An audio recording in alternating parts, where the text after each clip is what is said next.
오늘 4월 26일 우리 주일 오전 예배로 나오신 여러분들을 주님의 이름으로 환영하고 축복합니다.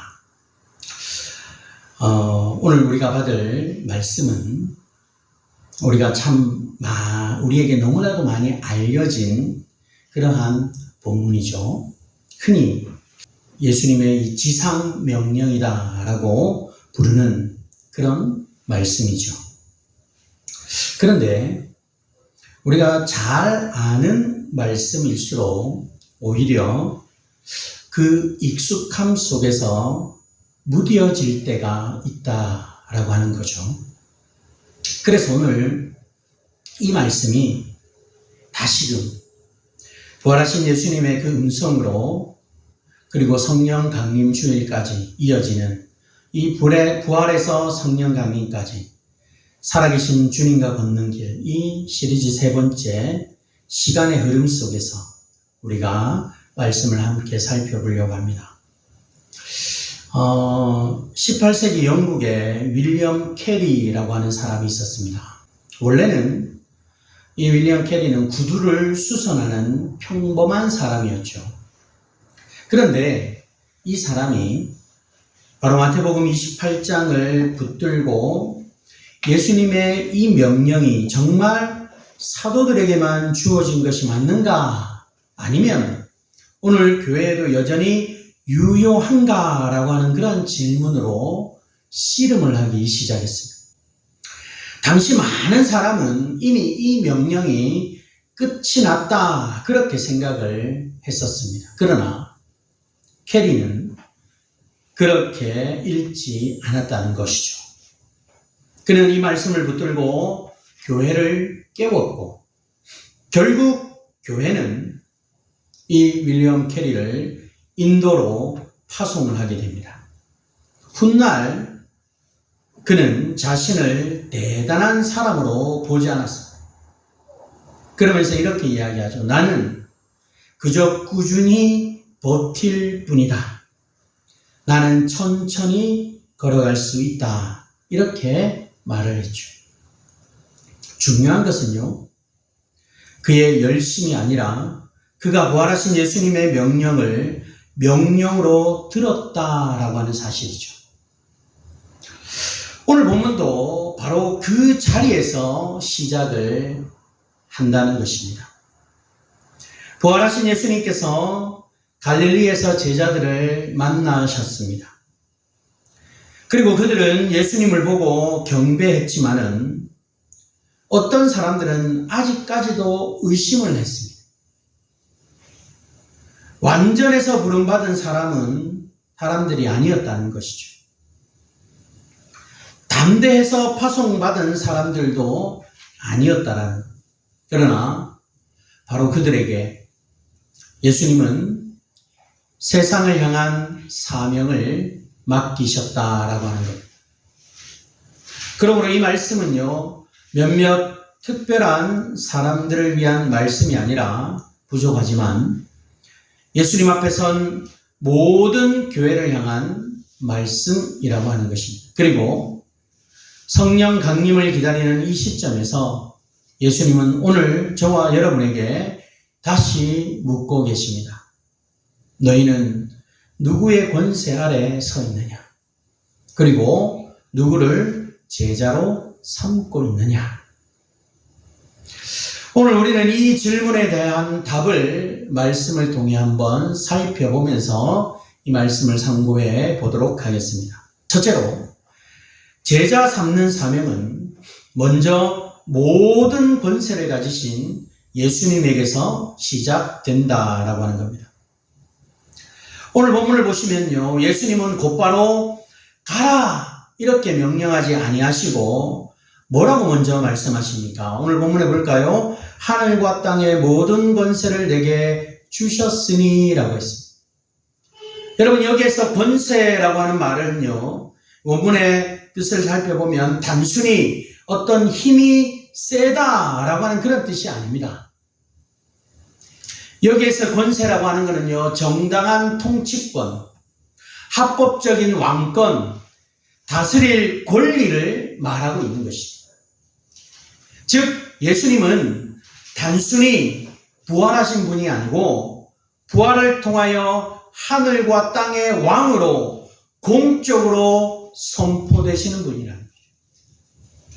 다니엘서 7장에서 인자 같은 이가 옛적부터 항상 계신 이에게 나아가 나라와 권세와 영광을 받는 그런 장면이 바로 여기에서 성취되고 있다는 것입니다. 그래서 종교개혁 칼빈은요, 이 말씀에서 예수님이 먼저 자신의 절대적 권세를 밝히신 이유를 제자들이 받을 사명이 너무 크기 때문이다, 이렇게 설명을 하고 있습니다. 그리고 D.A. 카슨도요, 이 명령은 인간의 열심이 아니라 예수님의 우주적 권세 위에 서 있다, 이렇게 강조하고 있습니다. 또한 게랄더스 보스라고 하는 사람도요, 그는 더 나아가 이렇게 말합니다. 부활과 승천 이후 그리스도의 메시아적 통치가 새로운 단계에 들어갔고 교회는 바로 그 왕권 아래 세워진 가시적 공동체다, 이렇게 말합니다. 여러분, 이런 것이 왜 중요할까요? 바로 우리가 사명을 생각할 때 자꾸 우리 자신부터 보기 때문이라는 거죠. 어떻게 해요?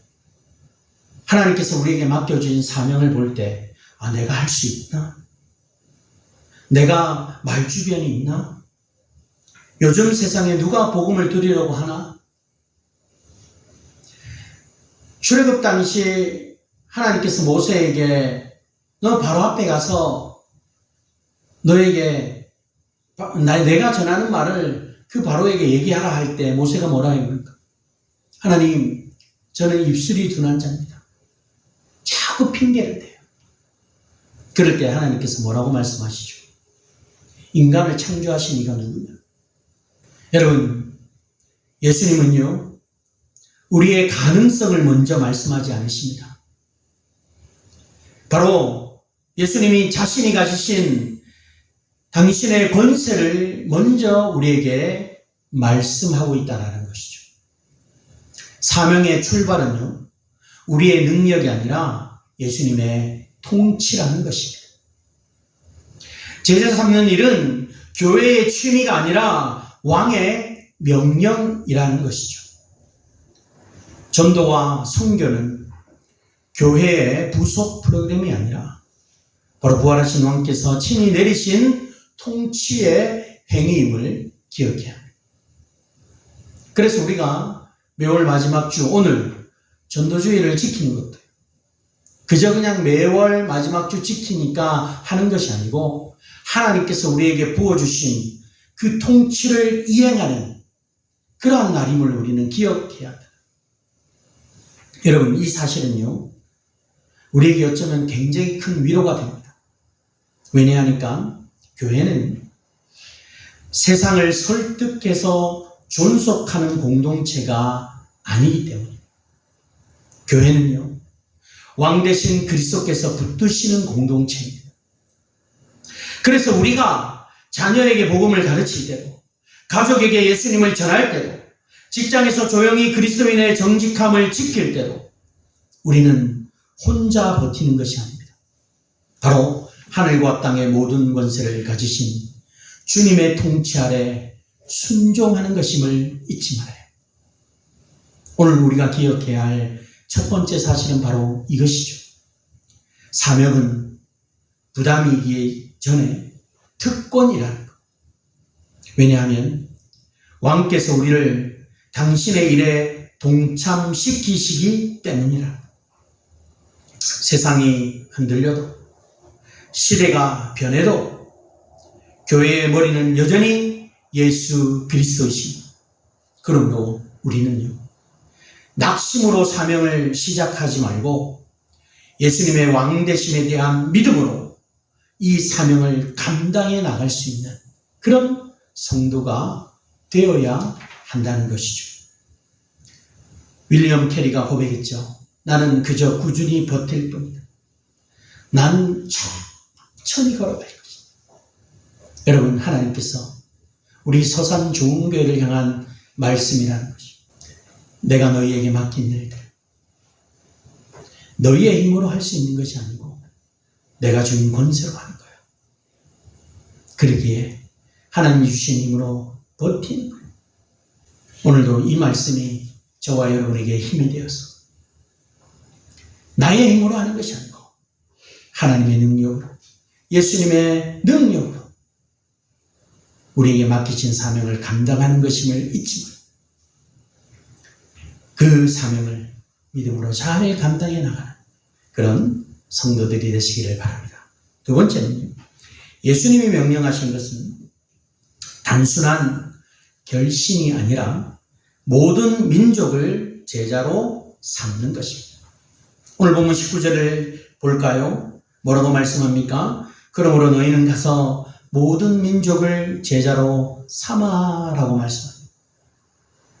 여기서 가장 중심이 되는 동사가 뭘까요? 그것은 가라라고 하는 것이 아니고 제자로 삼으라라고 하는 겁니다. 제자를 삼으라. 이거는요, 원문에서도 핵심 명령은요, 바로 제자를 삼으라. 가라라고 하는 그 명령을 수행하는 배경이 되는 표현이에요. 다시 말하면 예수님의 관심은요, 단순히 어디로 이동하는 것에 있지 않다라는 거죠. 우리가 어디로 가는 것에 있지 않다라는 거죠. 예수님의 관심은요, 사람들을 예수님의 제자로 세우는데 관심이 있다. 그리고 뭐라 합니까? 그 다음에 세례를 베풀고 가르쳐 지키게 하라라고 하는 표현. 이거는요, 제자를 삼는 일이 어떻게 이루어지는가에 대한 설명이라는 것입니다. 그리고 예수님은 모든 민족이라고는 말씀을 하고 있습니다. 이것은 단지 여러 나라를 뜻하는 어떤 지리적 표현뿐 아니라 유대인과 이방인을 가르던 그 담이 무너졌다라고 하는 그런 의미입니다. 칼빈은 여기에서 그리스도께서 유대인과 이방인의 구별을 제거하시고 모두를 언약의 참여자로 부르셨다라고 말하고 있습니다.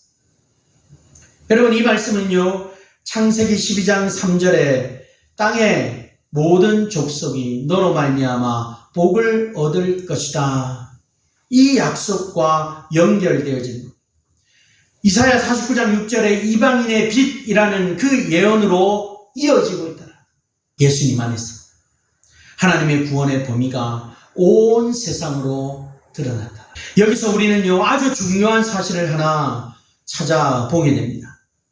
그것은 예수님은 모든 민족을 교회당 안으로 불러 모아라, 그렇게만 말씀하지 않으셨다라는 거죠. 모든 민족을 제자로 삼으라, 그렇게 말씀합니다. 여러분, 제자라는 게 뭡니까? 제자는 예수님을 믿는 사람일 뿐만 아니라 예수님을 따라 살아가는 사람을 제자라고 부릅니다. D.A. 카스는요, 이 본문에서 제자 삼는 일은 단순히 복음을 한번 듣게 하는 것이 아니라 예수님이 명하신 모든 것을 배우고 순종하는 삶으로 사람을 이끄는 것이다, 이렇게 설명을 하고 있습니다. 그래서 참된 전도자라고 하는 사람은 것은요, 참된 양육을 향해 가고 참된 양육은 다시 또 다른 제자를 세우는 대로 나아가야 한다는 거죠. 여러분, 그러기에 교회의 사명은요, 단순히 숫자를 늘리는 데서 끝나지 않는다라는 거죠. 그저 등록 교회를 만드는 것으로 충분하지 않다라는 거죠. 그저 예배에 한두 번 나오게 하는 것으로 다 되었다, 그렇게 말하는 것이 아니라는 거죠. 예수님은 제자를 원하고 계십니다. 예수님을 믿고 예수님을 사랑하고 예수님의 말씀대로 삶으로 살아내는 사람을 원하고 있다. 이 말씀을 여러분, 우리의 삶에 붙여 봅시다. 부모는 자녀를 성공한 사람으로만 키우려 해서는 안 된다는 것. 먼저 예수님의 제자로 세워야 하는 것이죠. 교회 학교도 지식을 전달하는 데서 그치면 안 되고요. 정말 자녀들이 예수님을 자기 자신의 주님으로 알고 따르도록 가르치고 도와야 한다. 작년 성도는 다릅니까? 아니요. 마찬가지. 오랫동안 교회를 다녔다 해서 자동적으로 제자가 되는 것이 아니라는 거죠. 예수님의 말씀 앞에서 계속해서 배우고 회개하고 순종하는 사람이 제자라는 거죠. 그저 교회만 왔다 갔다 교회 문턱만 밟고 왔다 갔다 한다고 해서 제자가 되는 것이 아니라, 그리고 모든 민족은 멀리 있는 선교지 이야기만은 아니라는 거예요. 여러분, 우리 동네에도, 내가 일하는 일터에도, 내가 공부하는 학교에도, 우리 가정에도 다른 세계가 있습니다.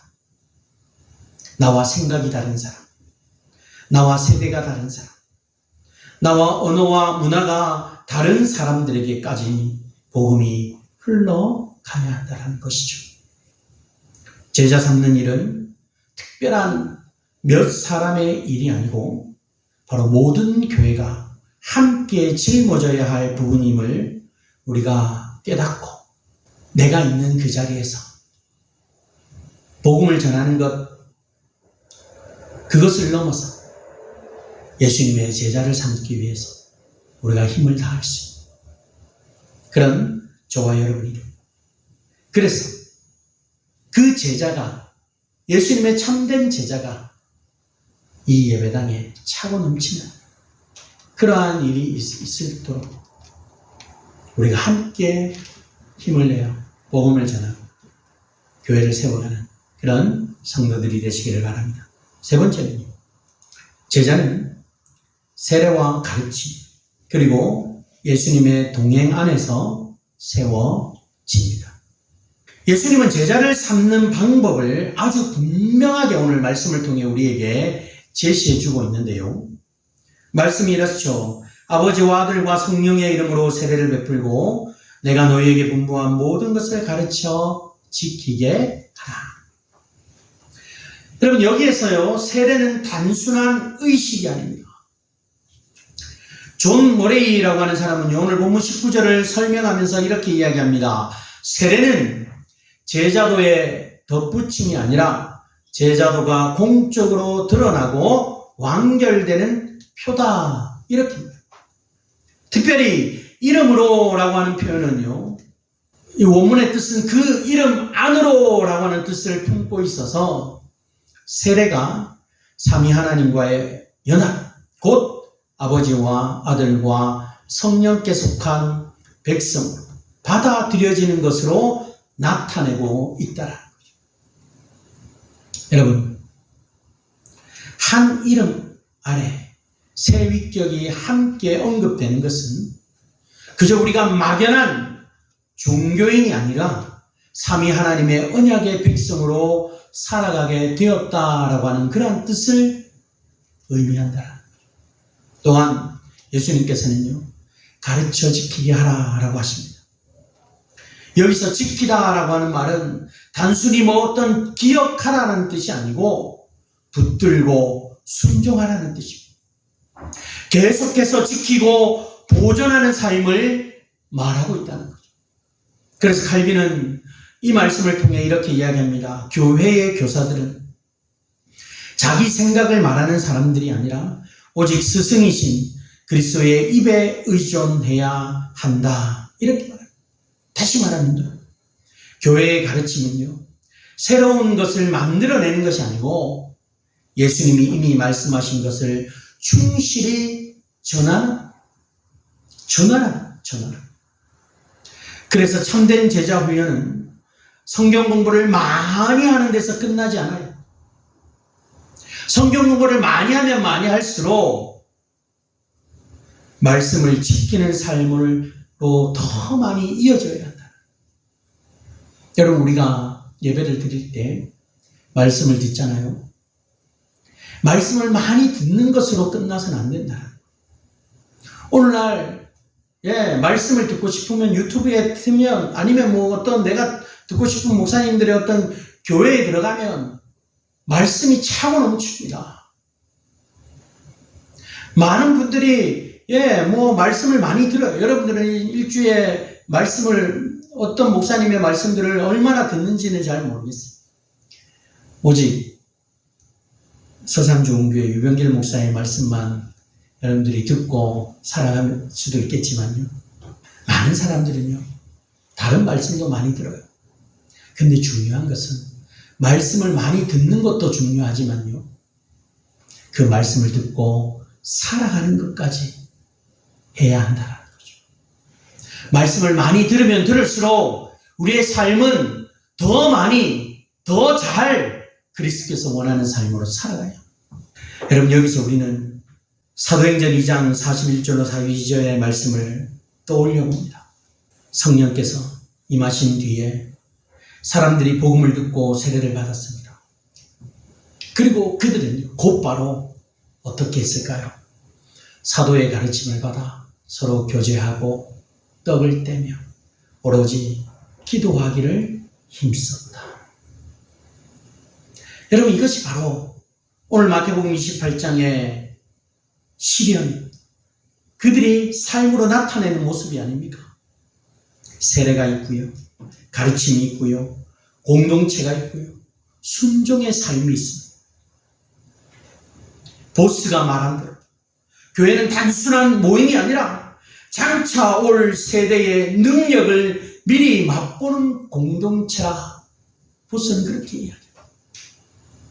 부활하신 왕의 통치가 교회 안에서 드러나기 때문이라.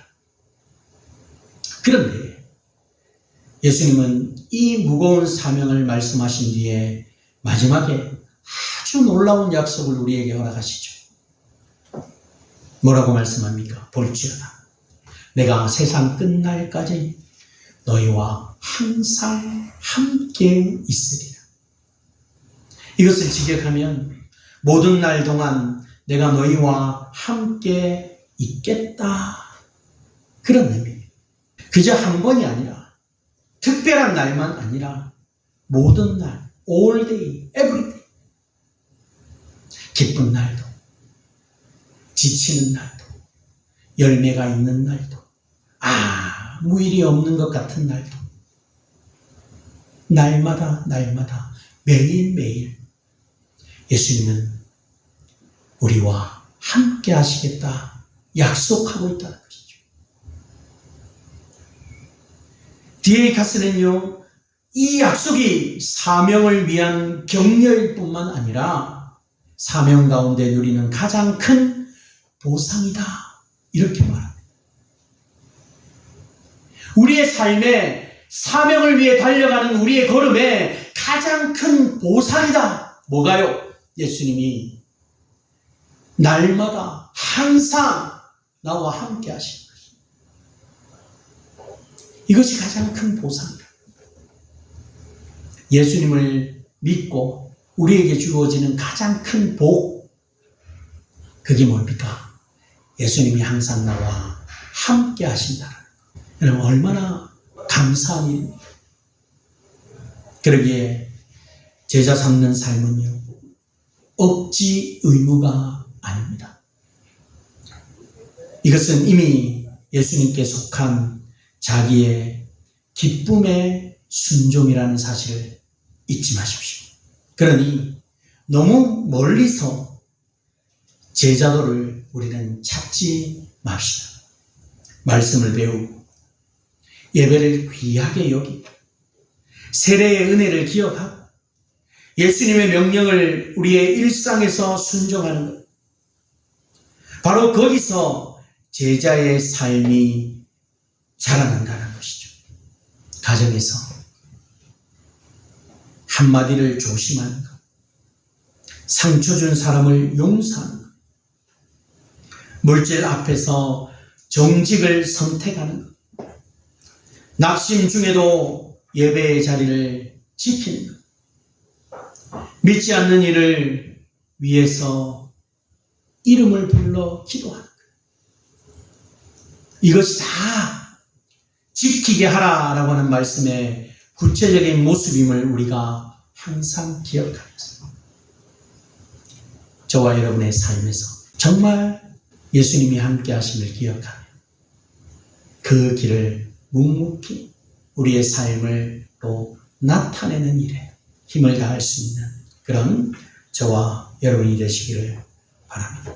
성도 여러분, 18세기 헤른후르트 모라비안 공동체를 보면요, 참 놀라운 일이라.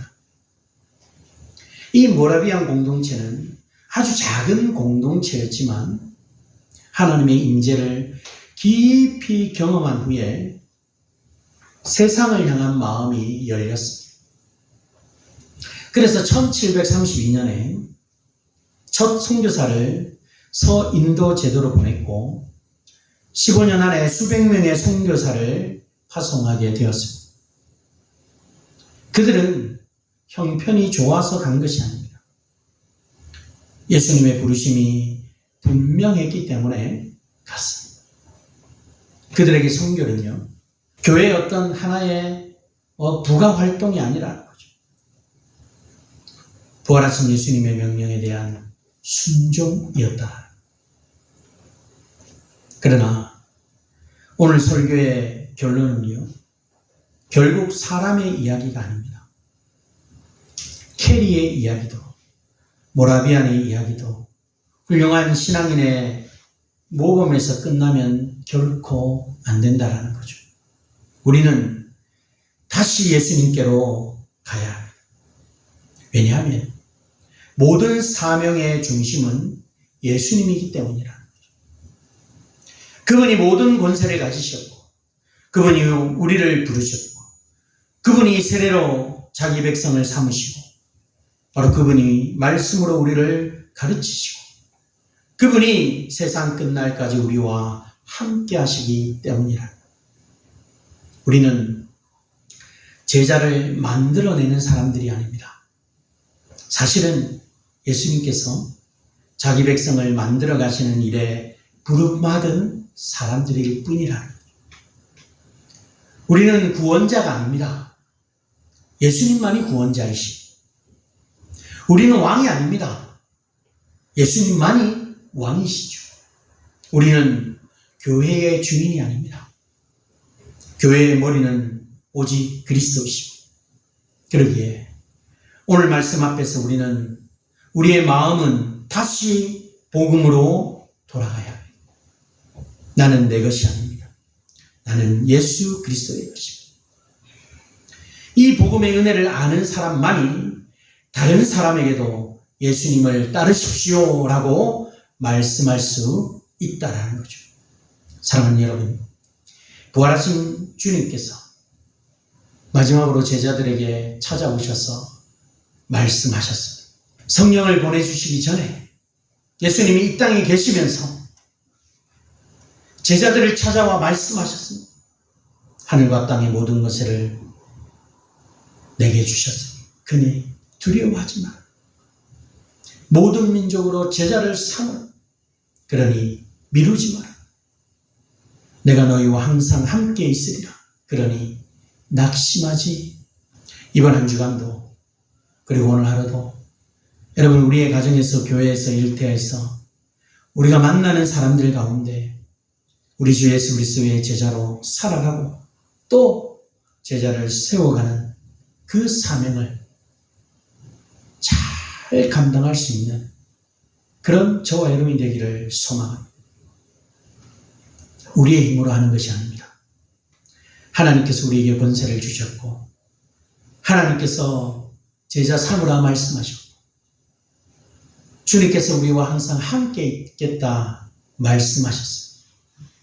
우리가 그 힘을 힘입어서 오늘도 내일도 제자 삼는 일에, 복음을 전하는 우리의 걸음이 멈추지 않고, 비록 우리의 삶 속에 때로는 우리의 뜻대로 되지 않는 것들이 많고, 우리의 생각대로 되지 않는 것들이 많고, 아무리 노력해도 잘 되지 않는 것 같을지라도 하나님께서는 그 가운데서 역사하고 계시고 일하고 계시다라는 사실을 기억하고 우리가 해야 할 일은 끊임없이 전하고 끊임없이 우리의 삶으로 예수님의 제자다운 삶을 살아내는 이것이 바로 우리가 해야 할 일임을 기억하고 오늘도 내일도 힘써 주님 의지하여 이 믿음의 길을 잘 걸어갈 수 있는 그런 저와 여러분들이 되시길 주의 이름으로 축원합니다.